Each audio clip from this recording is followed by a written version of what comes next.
장루수 증후군 또는 새는장 증후군 들어보셨나요? 아마 못 들어본 분들이 많이 계실 것 같아요. 근데 이게 의학계에서 인정된 지 그렇게 오래되지 않아서 그럴 겁니다. 우리 몸의 면역을 대부분 담당하는 게 소화기관이거든요. 그런데 만약 이곳이 샌다면 문제겠죠? 궁금하시다면 영상을 계속 봐주세요. 여러분 안녕하세요. 반갑습니다. KNL 기능의학TV 김강훈입니다.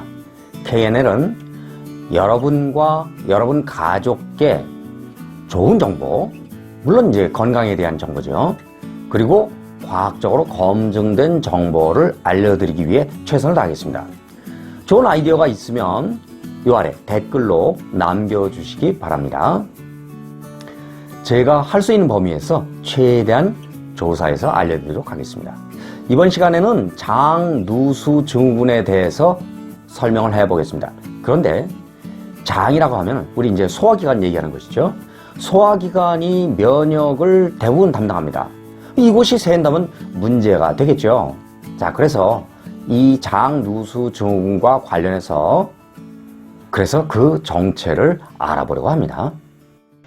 장누수 증후군을 현대의학에서 인정한 것은 그리 오래전 일이 아닙니다. 기능의학에서 장누수 증후군을 중요하게 다루는 것은 소화기 건강이 인체의 건강에 미치는 파급력이 매우 크기 때문이죠. 장에 문제가 생기면 얹히는 등의 불편함 뿐만 아니라 인체에 필요한 각종 영양소를 소화, 흡수하지 못하기 때문에 건강에 적신호가 켜질 수밖에 없습니다. 기능의학에서는 장 문제를 해결하면 모든 질환을 고칠 수 있는 것처럼 말하는데 이 속에는 장 문제를 해결하지 않고는 어떠한 질환도 해결할 수 없다, 이런 뜻이 담겨 있는 겁니다. 기능의학병원의 한 사례를 소개하겠습니다. 52세 여성인데 건선, 가려움증, 피부발진, 비듬, 관절염, 편두통, 우울증, 과민성 대장염, 역류성 식도염, 초기 당뇨, 약간의 과체중 증세를 보이고 있습니다.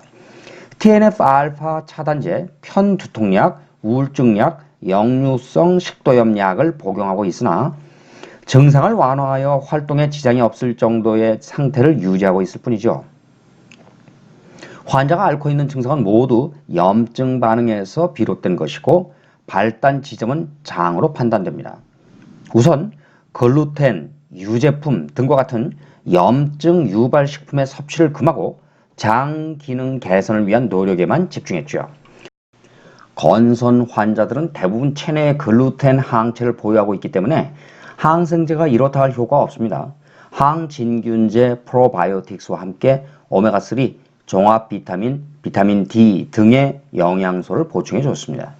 다음 내원까지 약 2달간 장 청소와 식단 개선, 기본적인 영양소 공급 외에 별다른 조치를 취하지 않았음에도 약에 의지하지 않아도 될 만큼 대부분의 증상이 개선되었습니다. 인체의 면역 시스템을 강화하여 질환에 대한 자가 치유 능력을 높여주는 것이며 이것이 기능의학에서 추구하는 치료 방식입니다. 이런 면에서 볼 때 환자가 2달간 섭취한 영양소는 치료 과정에서 매우 중요한 역할을 합니다. 그림을 한번 볼까요? 요거는 그림에서 이제 소장 점막세포를 뜻하는데 소장 점막세포가 이렇게 정상적인 것은 여러분들 여기서 보시면 아주 빈틈없이 타이트하게 딱 붙어 있죠. 그런데 여기 화살표 방향으로 이렇게 빈틈이 생기면 이 화살표 방향으로 뭐 독소나 이물질 같은 것이 이렇게 들어갈 수 있다 그 얘기입니다. 들어가서 혈관으로 이제 침투할 수 있게 되는데 그렇기 때문에 어떤 문제점이 생기는지 한번 볼까요? 여기 blood-brain barrier breach 이렇게 돼 있죠. 자, blood-brain barrier라고 하는 것은 혈관-뇌 장벽, 뇌의 혈관 장벽 뭐 이런 의미를 가지고 있는데 뇌는 중요하니까 아무거나 막 들어가면 안 되죠. 자, 그래서 뇌혈관 장벽을 통해서 들어가는 게 이제 적절히 통제가 되는데 이런 것이 막 들어갈 수 있다는 얘기입니다. 그 다음에 inflammation이라고 하는 것은 이것은 염증을 뜻하는데 이런 독소들이 염증을 일으킬 수 있겠고, 그 다음에 autoimmunity 이렇게 되어 있는데 이것은 자가 면역을 얘기합니다. 자가 면역 질환이라고 하는 것은 정상적인 자기 몸의 세포를 이 면역이 공격하는 이런 상황을 얘기하는 거죠. 자, 그 다음에 malabsorption and nutrient deficiency 이렇게 되어 있는데, malabsorption이라고 하는 것은 결국 흡수가 제대로 되지 않는 그런 어떤 장애 현상을 얘기하고, 그 다음에 영양소 결핍이 일어날 수 있겠다 하는 뭐 그런 설명을 하고 있습니다. 자, 종합적으로 정리를 해보자면 장벽에 점막세포는 촘촘히 붙어 있는데 여기에 틈새가 생길 때 그림의 화살표 방향으로 독소나 이물질, 미생물이 들어올 수 있겠죠. 이런 틈새를 만드는 요인은 여러 가지가 있는데 예를 들면 글루텐처럼 밀가루에 포함된 단백질이 있습니다. 장벽에 발생한 균열을 틈타 독소나 미생물이 혈관으로 유입되면 인체는 면역 시스템을 가동해서 이에 대한 항체를 만들어냅니다. 이렇게 만들어진 항체는 정상세포를 적으로 오인하여 공격하게 되는데 이로 인해 자가 면역 질환이 유발되기도 합니다. 또한 이런 이물질이 여러 가지 염증을 유발하기도 하죠. 대부분의 난치병도 이와 같은 메커니즘을 통해 발생하는데 건선, 아토피, 알레르기, 피부질환, 천식, 류마티스, 크론병 등의 자가면역 질환 외에도 만성피로, 자궁이나 유방의 혹, 생리통 등을 유발하기도 합니다. 중이염, 감기 등에 자주 걸리는 어린이들은 진료 시 장누수 증후군의 가능성도 살펴보아야 합니다.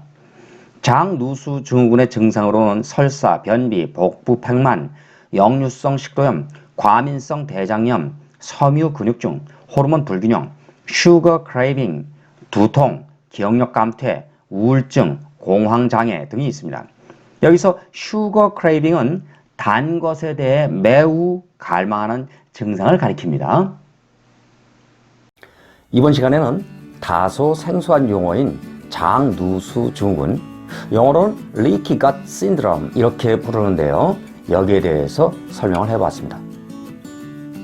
그런데 이게 만병의 근원이 될 수 있겠다 이런 생각이 듭니다.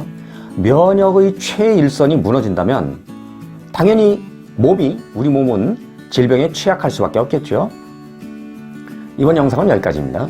이 영상이 마음에 드신다면 구독, 좋아요 부탁드리고 주변에 널리 알려주실 것을 기대합니다.